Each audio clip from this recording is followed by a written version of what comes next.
Hi folks, this is Mark Stowe, and on this week's Sit Down, we're going to be getting real with Roger Crafton.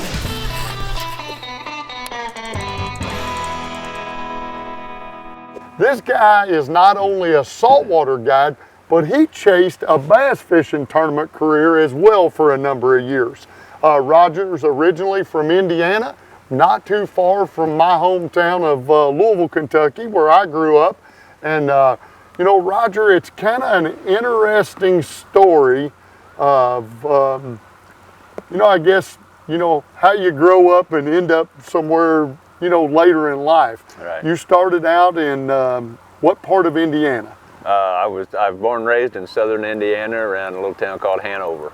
Hanover, and you somehow made it playing. From what I've heard about you, you were a pretty good high school athlete and kind of left all of that to go pursue moving to southern Florida. That's right. Yeah. No, I played basketball and baseball all through high school and stuff, and was a pretty good athlete, and had a chance to pursue something in college along those lines. But my heart was always into the fishing scene. So being from Indiana and the cool weather that we experience up there, you know, you couldn't fish and make a career out of it being up north.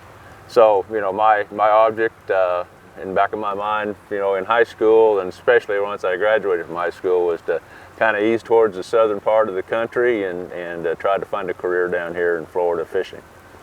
So you're all the way down here near Bocagrande. That was probably the biggest name area, but we're in Placida, Florida right now. Right. So you left Indiana, came here a big number of years ago, and I'll let you get into that story and date all of it. But kind of tell me how you ended up from Indiana to here and guiding, and just your whole story of that move, because that it's pretty inspiring for somebody who's chasing a dream, and you've done that. Yeah. Really. I mean, it's one of those deals where, you know, actually knowing someone and being able to be in touch with them and in a geographical region that you think about moving to. Well, you know, you have to have a contact or something. And fortunately for me, we have a family friend that lived in Florida and worked down here. And luckily for me, he offered me a job in my early 20s down here, which was activities director at the Bocagrande Club, which is a private resort on the south or the north end of Gasparilla Island. So once I finally made the big move down here, you know, once again my roots are bass fishing, being from the Midwest and everything.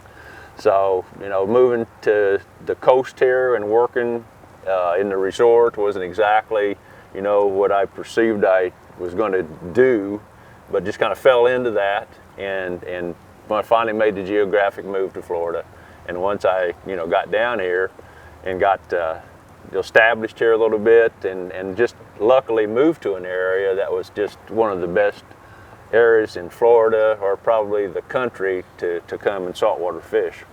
Annoying to me, but still my dream was to pursue a bass fishing career. So luckily I was able to start guiding out here on the saltwater part-time, as I was, you know, still working, you know, still making a paycheck coming in every week. But I got busy enough to go out on my own and take that chance. You know, it's time to make the move.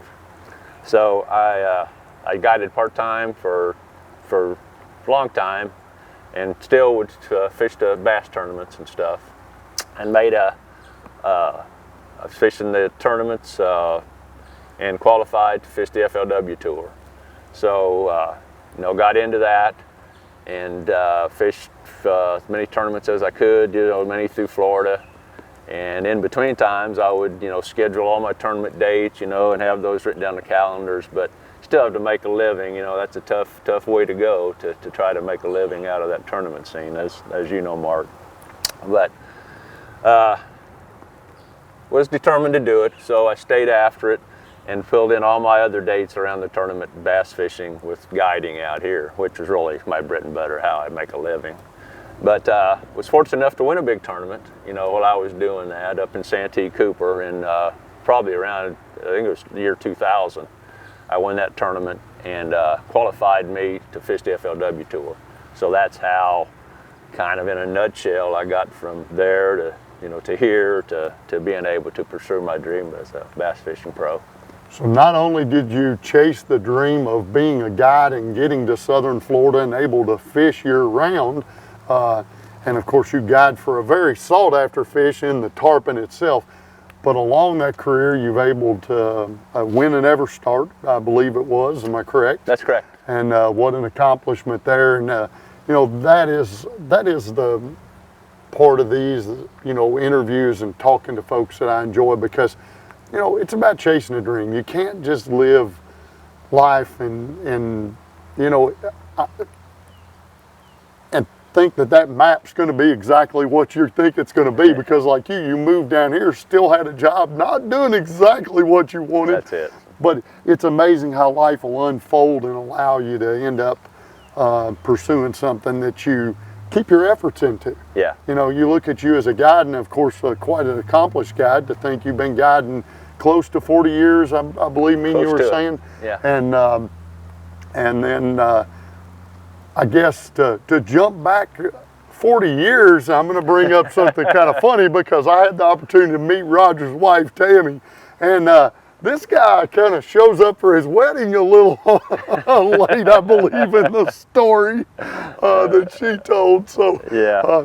You know, not only has your dream brought you down here, but your family's a part of it. That's right. And, you know, tell me a little bit about your fun story there, being late for your wedding, and how all that works in fishing. Look. As you might guess, it didn't work out so well, but just one of those things, you know. Didn't quite make the flight on time to fly up to my wedding, but I didn't miss my wedding. It was just, you know, I was just supposed to be there for a few functions beforehand, and it was actually the next day, so it wasn't as big a deal as my wife would make it out to be. I thought that was great, Yeah, but the fun side of it is, it's neat to see. You know, y'all been married, I guess, what'd she say, 39 years? Yeah, I mean, 39 years. I just And, had our anniversary here on the 8th. Wow.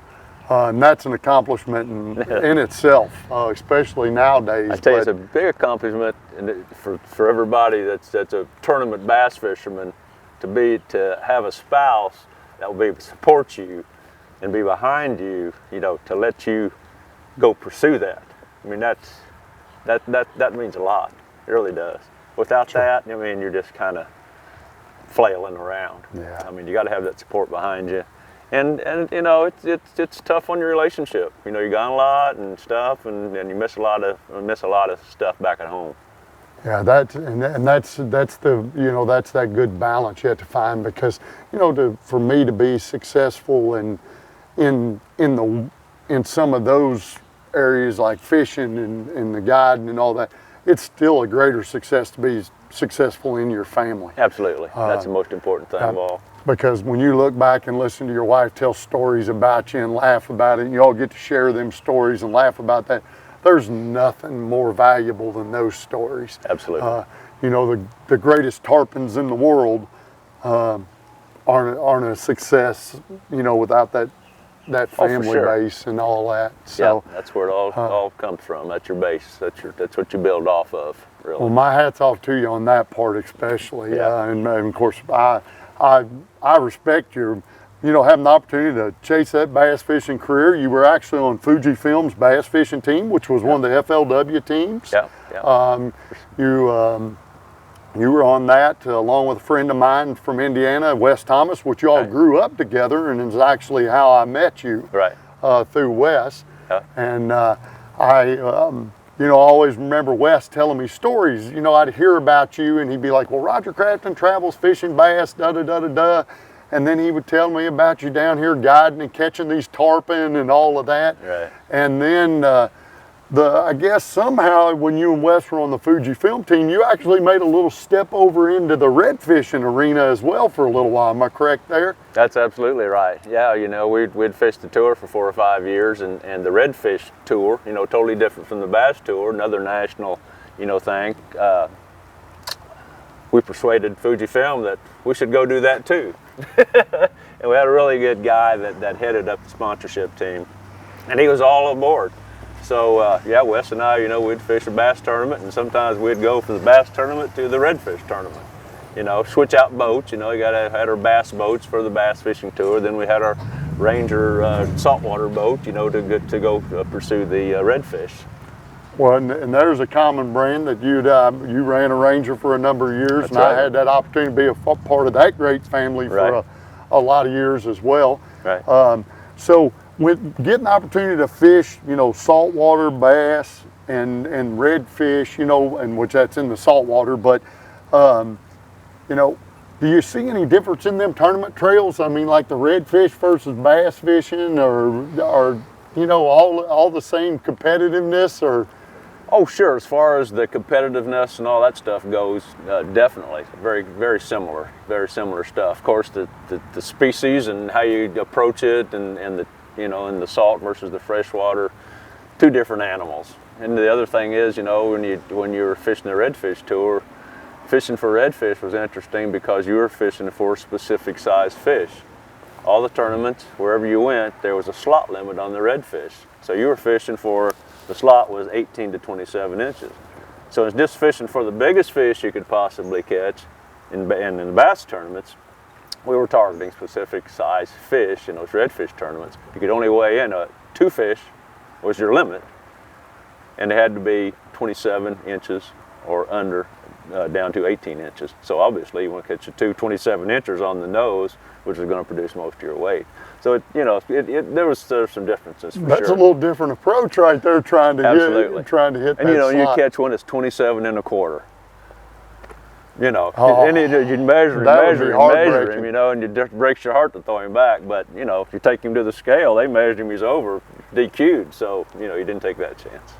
So through your outdoor career, if you had to pick one moment in your probably the most memorable moment, whether it's out guiding with a customer you've taken out or the tournament, what's probably your greatest outdoor, fishing moment? Well, I'm gonna tell you 2. All right. One, saltwater. When I moved to Florida, the first day I arrived in Florida, the guy that I worked for had chartered a boat down here. And I drove 18 hours to get down here from Indiana. And I rolled in the next morning, one morning, and he says, I called him, I said, man, I'm here. What do you want me to do? He said, well, I got this boat chartered that's going tarpon fishing. You want to go tarpon fishing, or you just want to go crash at the house? I said, that's a dumb question. I want to go tarpon fishing. And by the way, what's a tarpon? I didn't know what a tarpon was. I'm a country boy from southern Indiana, used to catch some catfish out of the river. So anyway, he explained to us, said, man, you just go, you'll know, they're big, they're fun, da-da-da. So I went, and I caught my first tarpon the first day I moved to Florida down here. About 80 pounds, I caught him out in Bocagrande Pass. And it was just an unbelievable experience, and I'll never forget it. That was my saltwater deal. And of course, my freshwater deal was the first big tournament I won, and that was the tournament I won up on Santee Cooper. Being the EverStart event. In the EverStart, yes. In all fairness, you do deserve 2, because I don't have many people that are multi-purpose like that, from saltwater to freshwater. Right. So, well, my favorite question I've always to ask somebody to kind of always wrap up on is, looking at having a career in the outdoors and the opportunity to share the outdoors with folks and families and people is, if you took the outdoors and you kind of place yourself in it, how do you want to be remembered as a person, and what you've accomplished in sharing that with folks? Yeah, I guess just, to think that I always, abided by the rules, for one thing, and stuff, and never cut corners to get the stuff, or to get to it, just anything as far as the tournaments and my guiding and stuff. I always try to be upfront with everybody and be honest with everyone, and I like to see that in people. And now for me, fishing and guiding, I love to guide. I love to take people out. And I got to tell you, at this stage of my career, just taking people out fishing and seeing the expression and the smile on their face and the excitement it brings them, that warms my heart. That is the joy of the outdoors right Absolutely. there. Isn't it? it's always so rewarding to get in a boat, just like me and you the last few days of fishing, and it's fun. I mean, there's no better place to be, or no better time, or no better place to spend your time than outdoors, sharing an experience with somebody. And so, Absolutely. well, Roger, I just want to thank you for once again taking us out and spending some time with us. And this is Gettin Reel with Roger Crafton. And Roger, my pleasure. It's my pleasure. Thank you so much. It's been a great show. That was awesome.